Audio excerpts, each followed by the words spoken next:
Hello there, welcome back to another episode of Phillipstown Allotments. As you can see, I am in my Polytunnel and it's time for a tour. So we're going to do the May tour now to have a little look what's going on. So I thought I'd start with the east end of the plot. So in here, the broad beans are looking quite good. They've put on a little bit of growth.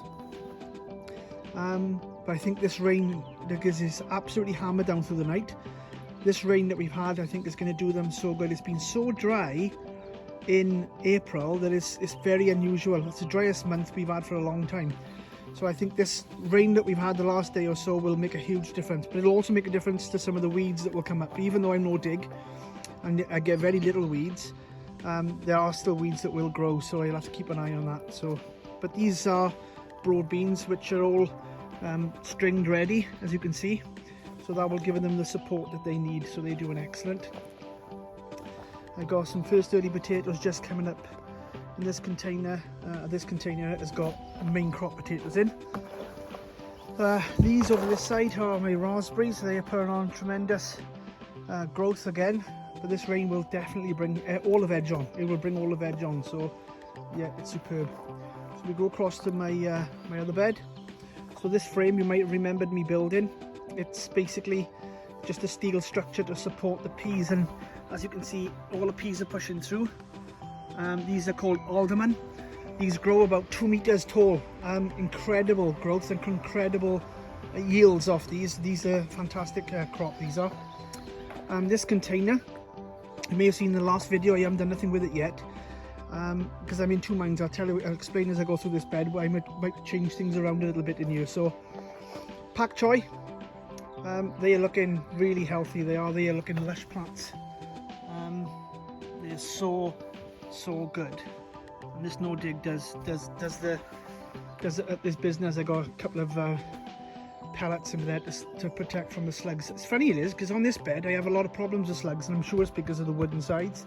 I don't have much on the other side of the plot with slugs. Put in the comments if anybody else has problems with slugs on some part of their growing area, whether it's an allotment or your garden, and perhaps don't have problems on other parts of the garden. It's quite unusual. I find that strange. But anyway, so there's a couple of slug pellets down there, unfortunately. In these containers here, these are all main crop. So there's one potato in each of those 10-litre buckets, and these 35-litre buckets have got 2 potatoes of main crop in the bottom, and then there's one potato just above them, because the potatoes with the main crop can grow on different. They just keep spreading. You know, you can grow them in different layers in the containers, as it were. You haven't got to put them just 2 potatoes in the bottom and just fill it with compost. You can use all that compost that is above those 2 seed potatoes, and they will also produce tubers for you as well. So they're all pushing through, as you can see. A couple of weeds on the top. But what I'll do with these now, I think it was Ronald Shaw, he suggested putting some, might have been Ronald, I don't know, one of the YouTubers that watch my channel suggested putting some wood chip or something on the top just to preserve moisture, which is good. I actually got the buckets sunken down about 2 inches into the soil as well, and this is what I'm thinking of changing round, because obviously this bed, that's quite a large growing space there that is wasted. So I'm not sure whether I should take the buckets out and just put them and lie them up the side of the path here like I've done by there, take them all the way up here, up past the shed, and then I'll have that as an extra growing space to put some stuff in. So I'm debating whether to do that at the moment, but that's a job for another day. But these are all the first earlies all poking through, which I'm very happy with them. I'll take you to this bed before we go down the other side. So you've seen these put in. These 2 beds are new this year, so these are just coming off the shed. Obviously the guttering is there, so there's no water going to come down onto here. But this is swede in there, so there's 12 swede plants in there, and I've also got French climbing beans in there. They've been in a week now, believe it or not. So they were in the last week of April, and now we're in May. So they're doing all right. They've gone through a couple of cold nights as well, to be honest, so I'm quite pleased with them. They haven't turned yellow or anything, so there's obviously they're still looking good. We'll just go down to the southern end of the plot. you remember this bed. Again, another new bed. I'm just using these pallet collars, as many of you are doing on YouTube, and using them for growing space. These are onions, which are all fired. All the onions are looking good there. This is my this will be my runner bean and French bean bed. Remember me burning the holes in here. This is a bit of a mess because there's a bed here as well, obviously, but I've got timber and all on here at the moment, because you'll see when I come up to the project side of things. This is my parsnips. So all my parsnips, I got 5 rows in. Every single row was fired really well. In fact, I got to thin these out now because I don't want them really close. I want them a couple of an inch or so apart. So I got to thin some of these out. But yeah, they put in all the second leaves now as well, which is amazing. And this one here has really come on, so I'm really happy with them. So there's a nice little rows there, parsnips. My chives looking awesome. They're superb. Again, with weeds. It's only in this one section I got quite a lot of weeds, but this is a new sort of area because there was a pathway through here, and I've actually took the pathway away, and I've just got one big bed here now instead, which is much easier to maintain. So I'm gonna go in with them weeder this week. So I got plenty of blossom on the apple tree. I counted about 70 flowers, so I don't know whether we'll have 70 apples, but see what happens. That'll be hopefully a good season this year with apples. Terrible last year it was. You can just see some onions firing here. These are all new red onions that have gone in recently. There's 3 rows of shallots, and these are the Ailsa Craig onion seed that I put in, and they are looking really well as well. So we just come up to past the compost bin. These are all spinach, and I got shallots in there, more onions. This is the onion allium bed. This is.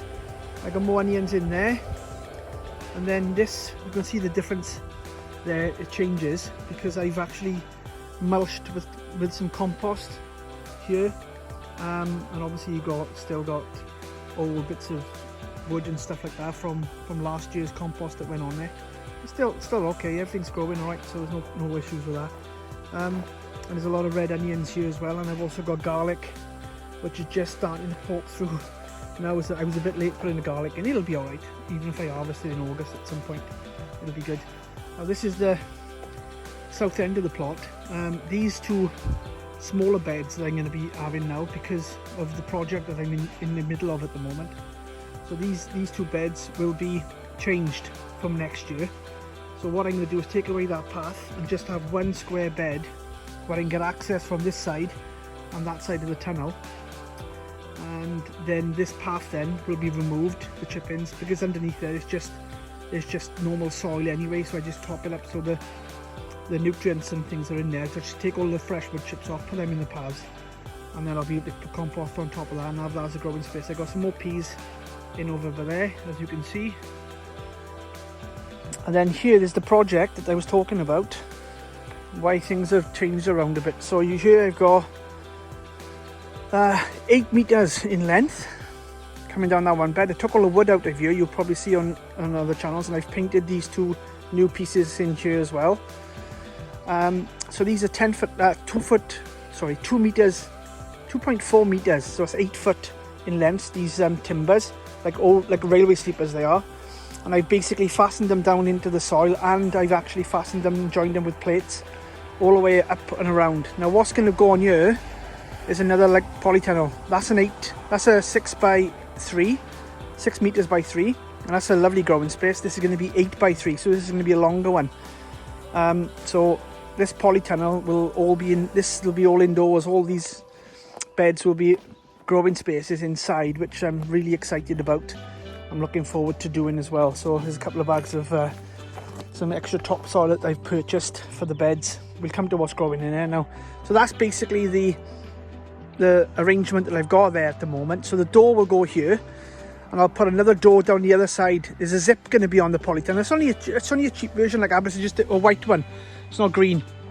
So the zip's on the back, but I'm going to put a door. I'm going to reinforce it, so it's not going to go anywhere. It's going to last me a few years. I've had this one on here. this polytunnel has been on here for 9 years, and this is the second cover, so they've lasted about 4 years. I'll be happy if this cover lasts for 4 years, because then what happens, what I'll be doing when these covers go, I'll just be putting a standard polythene, normal polythene on them, and then fastening that down to the actual wooden beams. So I got the same principle I've done over that one. I've got all railway sleepers, and it's fastened down with P-clips on there to make sure the wind. Sorry, that's the video off, I don't know what happened then. But yeah, we've had some real wind over the last couple of years, some storms, and the polytunnel have done well. My greenhouse went before my polytunnel, to be honest, so that's it.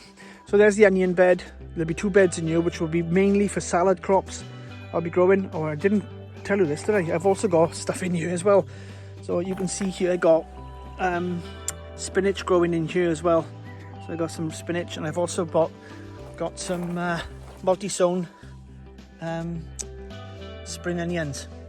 So they're like a red variety. So there's about 20 bunches in there. So that's what's going on there at the moment. These are some more broad beans. These are looking healthy, much healthier than the ones around the other side. So yeah, we'll see how they go. They are more Pak Choy, which are looking awesome. And then I got some radish over there. And what I've got a bath here, which has got nothing in at the moment, but it will have stuff in there.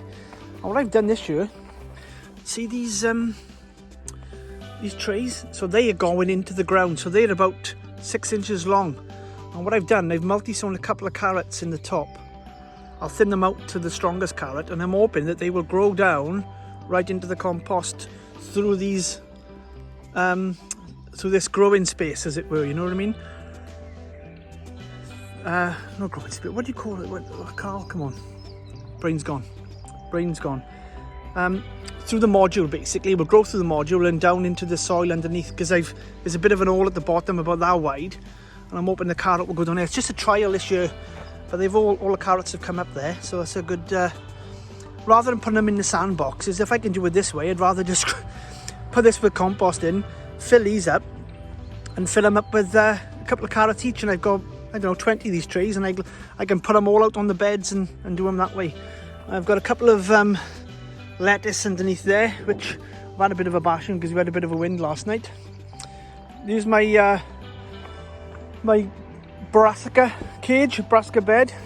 Now these underneath here, I'll just show you this, are looking really healthy. These are leaping on as well. They're putting on some growth. They're all standing up and looking really good.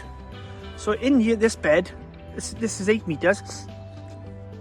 I've got red cabbage, I've got kale, I've got broccoli, I've got swede, and I've also got, just down the far end, I've got just normal spring cabbage. So it's quite a lot going on in this one bed, but they're all looking healthy. The white, you can see these little granules here. You can see the white granules. They are pelleted form of lime. So what I do with these, all my brassicas, they do like nitrogen. They're a hungry nitrogen feeder, the brassicas. So when I dig my hole in, I put about half a handful of chicken pellets, high nitrogen feed, into the hole, fill it up with water, and then drop the cabbage inside and firm the cabbage right in. And that really gives them a good start. And then what I do, I just spread the lime on the outside, because they do like lime as well, cabbages do, and that sweetens the ground up for them and gives them a good start. But you can see they're all looking, they're all looking awesome right away down there. So it's a fantastic bed, and this was simple to make. Look at that, just drop it over, job done. Stops all the white butterfly, and that's all it is. It's just a blue water hoops. I put as you've seen on one of the videos, I've put a couple of pieces of bamboo across the top, wired it in, and just dropped the net over the top, pinned it down to one side, and I got these bamboos on them just to weight it down this side. Simple construction, and simple is always best. So let's take you into the polytunnel to finish off. I've got a couple more of them carrots that I've tried with there as well. Look, and they're looking good as well. Oh, I got some more broad beans and peas actually. Forgot to tell you this. This is my potato trial. I'll tell you about that now. So So these are obviously, these are my broad beans as well. I put them out to harden them off now. They haven't all fired. I've got about 3 or 4 missing out of these, to be honest. So I transplanted a couple of bits and pieces I had spare to save wasting the compost. So that's very good, that is, to be honest. Those white bits are not the same as the other bits. These are like, this is like perlite. So that was in the compost that I recycled. That was when I planted these from last year. Recycled compost from last year, I mean. Peas in there, again, another variety called Alderman. No, Alderman on the other side. These must be Greenhurst shaft, something like that. It's called, I can't remember now. But anyway, that's what it is. These are my potato trials. So as you know, I put 4 potatoes in the ground, 4 potatoes in these buckets with holes in the bottom, 4 potatoes in these containers, 1 in each obviously, with no bottom in them. So I'm hoping to find out which one works the best out of that. Okay, into the polytunnel now. Chaos in here at the moment. Everything's happening. That's why I'm having the new polytunnel, because I'll have so much more space. But a gardener always needs more space, that's the thing. So these are 2 grafted tomatoes that I've bought, and I'm trying them this year. I've never tried a grafted tomato before. So that's something new I'm trying. More carrots in the back there. These are more tomatoes. You can see I've got them all down. I've got lettuce going down here. I've got bunches of beetroot in the back, really flying on there. I'm really chuffed with them. These are all, again, all tomatoes and stuff. I got more tumbling toms in the container at the back, and they're all flowering really well. They are looking so healthy. Just a question for you guys. I chucked away the label when I planted these tomatoes, these tumbling toms, and I can't remember because I've never grown like a bush variety before. I've always grown them when I've had them on a cordon, sort of like, and I just pinch out the side shoots. Do I need to pinch out the side shoots of the tumbling toms, or do I just leave them bush out as normal and pick them as and when? Because they seem to be just like flying on at the moment. They do. They're really taking off. And they're not going to stay obviously there. They're going to go on top of the shelf here so they can hang over nicely. Talking about the shelf, so I got sweet corn, which won't be long going out. That one's just gone slightly yellow. That's because we had a cold spell the night before last. So, but it didn't affect the cucumbers that I got there. Behind there, just got some runner beans popping up. A couple of more, couple more broad beans as well. Carrots. So these are carrot taped carrots, and I got them by a variety. What are they called? Are they called Nance 3? So I've never tried the carrot tape, so I put them into the bed just to see how it would go. And I don't know if you can see that properly, but they're all coming up. There's 3 rows or 4 rows in there. This is my carrot container. As you can see, they're all looking superb. Really happy with them. Got some lettuce that I got, and I'm just picking that as I go at the moment. A couple of bunches of that dotted about the place. I'm picking lettuce for sandwiches. These tomatoes are looking so healthy, so green and lush, and they have come on loads. They were like just reaching the top of that when I put them in. So they are flying on, and I've got another 2 cukes in there planted. So what we got in there? I can't remember now. Oh, some more cucumbers, broccoli, tomatoes, and melon. So the melon's going to go in the other polytunnel when that goes up. And then do this one. Oh, I've got sweet corn in that middle one there. They are more, I think they were not kale. What were they? Not broccoli, cauliflower. More spinach. I'm a spinach fan. I love spinach. On here then there's some French beans, sweet corn popping up through, multi-sown peas, more spinach, lettuce, endives. I got more French beans to go in. They're gonna go in now soon. Coming over here, so I got a couple more lettuce just starting to poke through now. They are, so I'll be transplanting them into the CD60s from Charles Dowden. The trays, these are fantastic. These are, if you're not using them, because these flimsy plastic trays, which are these, you know, I've had this for 2 years now, and it's pretty much dead. This will be the last time I've used it. I've had these for 2 years already and they look like brand new. They're unbelievable. And that's what I've grown most of my stuff in now, these CD60s. They are fantastic. These are multi-sown radish, so I'll be clumps, and they'll be picking clumps of them. There's 60 cells in there, and a couple more what goes need to be potted on, what they call sunflowers. So that's pretty much all it is, guys, at the moment. It's quite, like I said, quite a lot going on, but I'll be so chuffed when I get the other polytunnel up. That's going to make a massive difference all the way down there, an 8-metre polytunnel. What a growing space. And I'll have 2 beds either side. I can get to this bed from this path, and I will get to the brassica bed from the other part. And as you know, I've grown brassicas there now on that one side for the last 3 years. So crop rotation, I don't know if that's a bit of a myth, if I'm honest. I know there's some varieties and some things that perhaps you shouldn't grow in the same place, but from what I could see and what I've grown, this has been my onion bed every year. That's been my brassica bed every year since I've been no dig. These have been my lettuce beds. That's always been my runner bean bed round the back, round the front. So I don't know. I had runner beans here as well last year. When the onions finished, I put a row of runner beans in. But yeah. So anyway, I'm gonna leave you now, guys. Get on, and I hope you have a great weekend. And speak to you soon. Bye for now.